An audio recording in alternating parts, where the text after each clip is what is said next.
Philippines is known to be a beautiful country because of its land that is rich of fertile soil and where it is situated on a tropical climate or agricultural crops grow and develop. Good day, sir. My name is Regina Loria Padilla, a Bachelor of Science in Office Administration, Block 11. Today, I will be discussing about the evolution of policies on agrarian reform. So what is agrarian reform?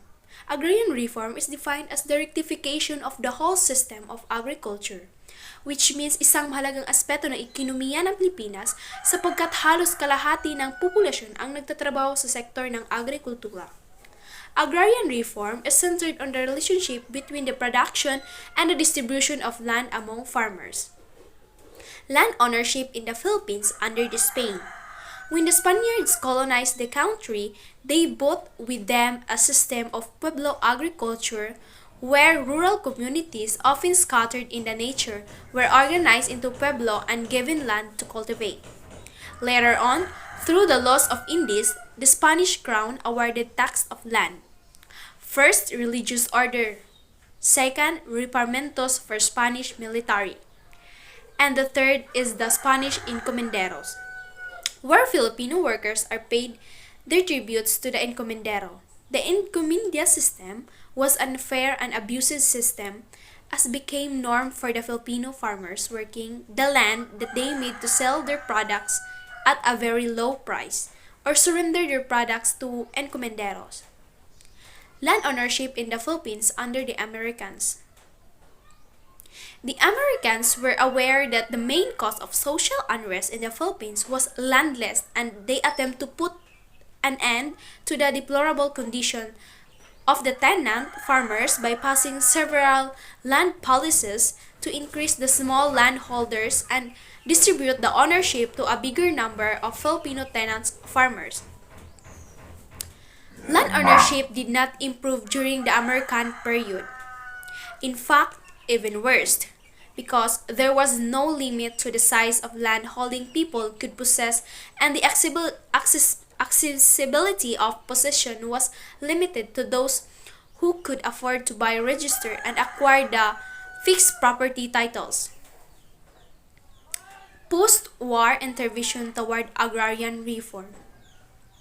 The administration of President Rojas passed Republic Act No. 34 to establish the 70 to 30 sharing arrangement between tenants and landowners loan to tenants at 6% or less. Republic No. 1199 or the Agricultural Tenancy Act was passed to govern the relationship between landholders and the tenant farmers, protecting the tenurial right of tenants and enforce the tenancy practice. A major stride of the reform arrived during the term of President Diosdado Macapagal through the Agricultural Land Reform Code Republic Act No. 3844.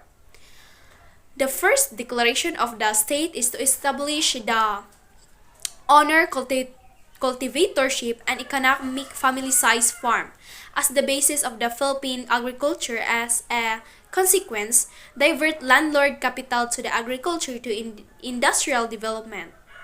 Second is to achieve the dignified existence for the small farmers free from pernicious institutional restraints and practice.